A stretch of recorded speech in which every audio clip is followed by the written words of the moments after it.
little? Like, what was your favorite thing to eat at the cellar? My favorite thing to eat out of the cellar? Yeah, and like, can yourself. I always loved to eat good, fresh peaches out of our cellar when I was little.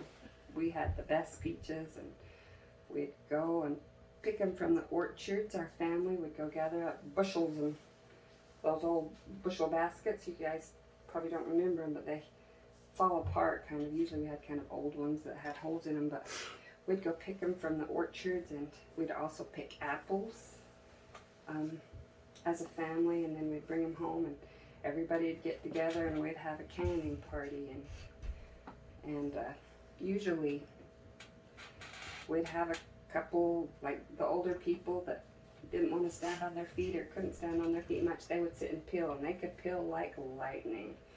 And the younger ones would get the bottles washed and put them in and seal them up. And we had an outside cooker that would fit 24 bottles, and it was, my father made it, and it was a big square canning thing. And they would build a wood fire underneath it, and we would cook 24 2-quart bottles or 1-quart bottles at a time in that canner, and they would put a fire underneath it. And my mother was the one that tended the fire because she didn't trust the rest of us. Well, she trusted a couple of my older brothers. They were good at it, and it had to be just right. It had to get it boiling, but not too hard, or it'd break the bottles. And so our kitchen was up on the top floor, and we had a spiral staircase that went into the backyard.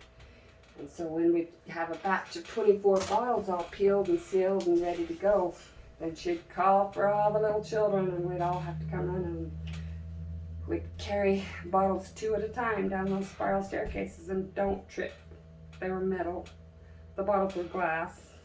Don't trip on the spiral staircase, please. We'd take them out to Mother, and she'd have her fruit tongs, and she'd put them in the big cooker, and she'd get it just right, and she'd have her timer. And so I mostly remember doing things that we bought from the orchards. We didn't have our own orchard, except for we had some apricots and cherry trees. But we had a big garden, and Mother knew how to grow green beans. So I'll tell you a story about green beans. Where's that? They would grow these great long rows of green beans, and we'd have to get out there and pick them twice a week.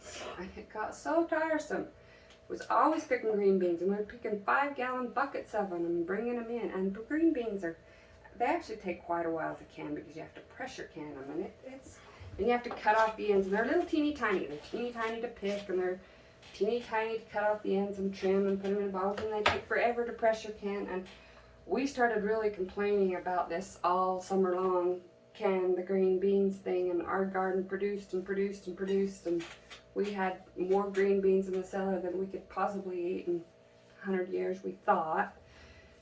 And we cussed and moaned about it, and finally Father said, if you children do not stop complaining about picking and bottling these beans, then we aren't going to have any for 7 years.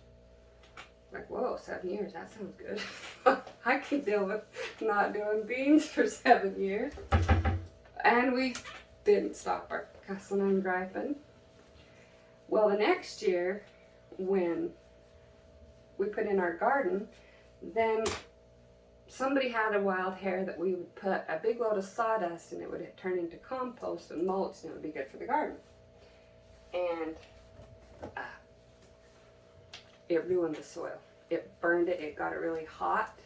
It took a while for the microbes to catch up and break it down. And everything we planted in that garden, and especially the green beans, just were little teeny tiny. They wouldn't produce. We maybe would add a big old long row of beans. We might get a little ice cream bucket of beans in a season. And it was true for most of the plants. And it took 7 years for our garden to recover from this big load of mulch.